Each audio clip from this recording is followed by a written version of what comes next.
ladies and gentlemen, as you may know, I had been in an energetic funk for a while, and I don't know if it'll last, but I just popped out of it due to multiple reasons, but one being an M-class flare that we just had happen off the sun that helped peak out my good hour or two of like, yay, hope is still alive and God is still good. Now, you and I are hanging out on a Saturday morning, which is technically still nighttime, man. And here we have Mercury, Mars, Venus, and Earth. And Mars will be crossing over Venus. Well, I guess it's the other way around. Since Venus is faster and inside here on the 13th and 14th, which is like 48 hours away. And then you're going to get the Super Bowl. And then you're going to get, will Russia invade the Ukraine or not? And then you're going to get the Leo full moon. So the energy is going to be extra 2022 here. And this is the solar action that happened like less than 24 hours ago. And check this out, dude. This is one of the most impressive blasts I have seen. And in my 9+ years of doing THORnews and covering the sun, one of the 10 poles I've stuck to is the fact that nobody's an expert on the sun, really. Nobody knows what the sun really is, and nobody really knows what the sun is going to do. Doesn't matter how many people you have mind onto a team to say, we know exactly what the sun's going to do, or to explain that, like, oh, dude, it's just helium and gas, or stuck together, compounded. And, you know, like, nobody really knows what the sun is, dude. It's like a magical, mystical, divine thing. And an excellent metaphor for Jesus Christ. All right. But can you see that giant circle there? I stared at this for a while. For a while, I could almost see like Thor coming out of the portal, if that's what that is, which to me would be a good sign, but you may see whatever you want to. It is late Friday night, early Saturday morning, the weekend. And the energy's been so shitty, I've been like, oh, I just got to wait, let it pass. And I know good energy's coming back. And right now, feels like it is. I was a screenwriter before I became your planetary defense commander, and 2022 for me has included watching a lot of thingies. Never seen The Sopranos, never seen Ozark. I watched them in 2022 when I got suspended for a week. And then over the last few days, I totally binged a show called Yellowstone on Amazon Prime. Couldn't recommend it more, high enough. It's so great. And then the show after that was 1883. And during that same course, I've been watching The Peacemaker. And so I have been spoiled by my fellow screenwriting class of Gen X.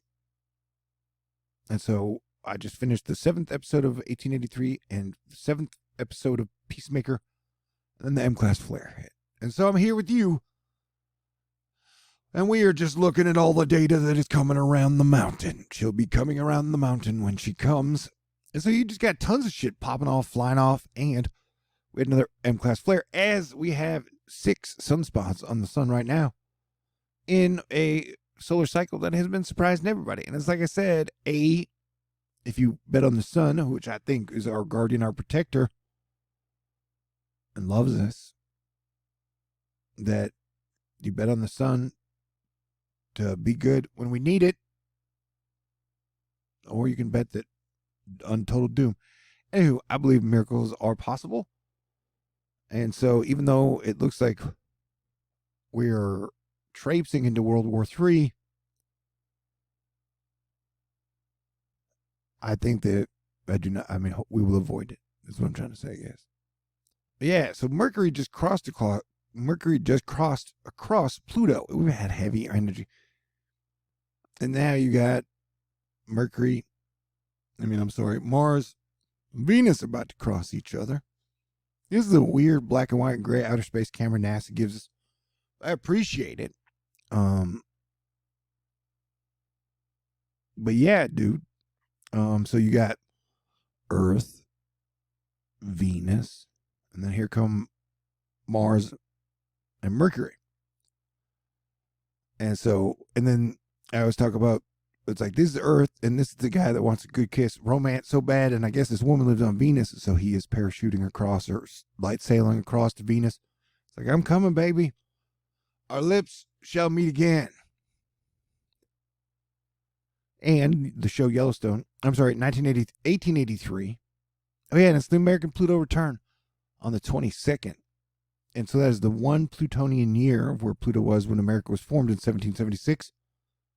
And it did, when America was founded, it represented a new order and a new world. I know that whole phrase freaks people out, but in a time of like the Wild Wild West and all the thingies, like the forming of America, the United States of America, formed some type of an order out of all the chaos that was all the things that had been happening. And so you and I were both born into this world. What will happen next? I don't know, but I'm kind of a serial optimist. And so, although I have my dark moments of doubt and dark nights of the soul, as do everybody, I think. And I definitely get all creeped out or bothered when everybody's super negative all the time. I'm like, man, how are we going to pull through this shit? If everybody doesn't believe that better days are possible. But God is great, and Jesus Christ has saved me every time.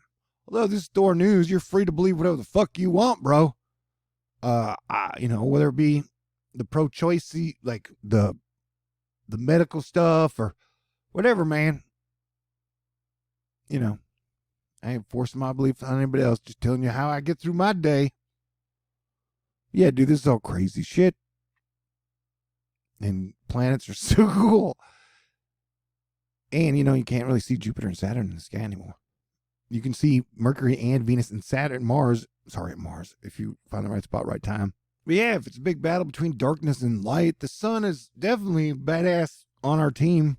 If you, like light and life and love and animals and all that shit.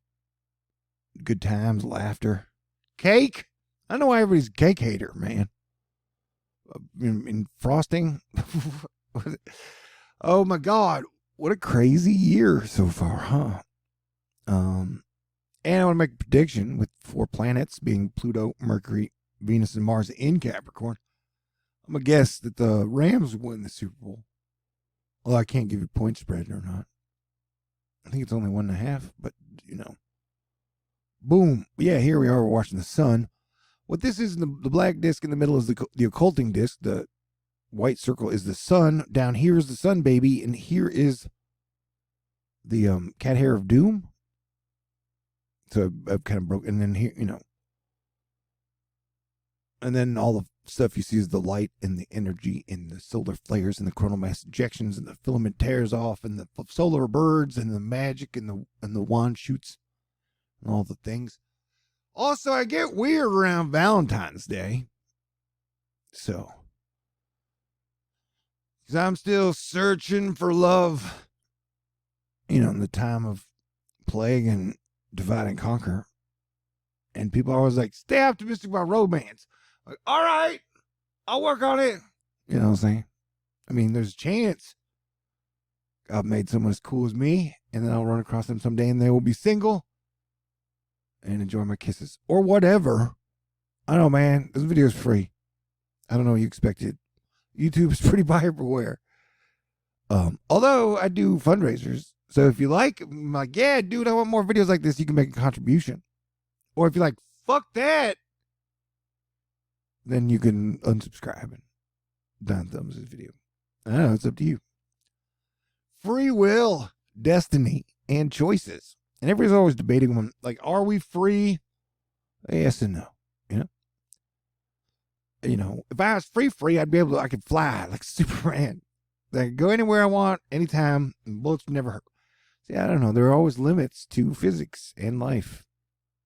Now I'm just talking to you on this evening. But yeah, it's going to be a giant, it's going to be just a wild 72 hours. And the lead up for the next 10 days till we get to the Pluto American birthday. Not sure if anyone's planning on having a celebration. I kind of got cabin fever a lot. You know what I'm saying? A bit. I don't know. Did not use my words correctly. Anyway, no matter what, during this video, I've been showing you some interesting images of the sun and its activity over the last 3.5 weeks. Clearly, it's been very active, and the sun is waking up. When will it peak? We don't know, but guesses are around 2025-ish. You need to see this chart again? Okay, that was Earth, Venus, Mercury, and then Mars. And when I show these, somebody's always like, that shit's not real. Man, real is perspective these days. You know what I'm saying? So it's real as me watching it right now. So now did you get it? You get the plans we're talking about? Okay, great. Now we're going to check out this camera with the Mars and the Mercury. The Mercury's speedy, bro. All right, let me tilt this up. Yeah, rock and roll, comedy, superhero anthems, romance, good kisses, fun hangouts, the space shuttle, space trucks. What was I talking about? Oh, so here we are watching Mars and Mercury, and the sun's over here off camera. What is that? I don't know, but you can see a ring around it. These are cool.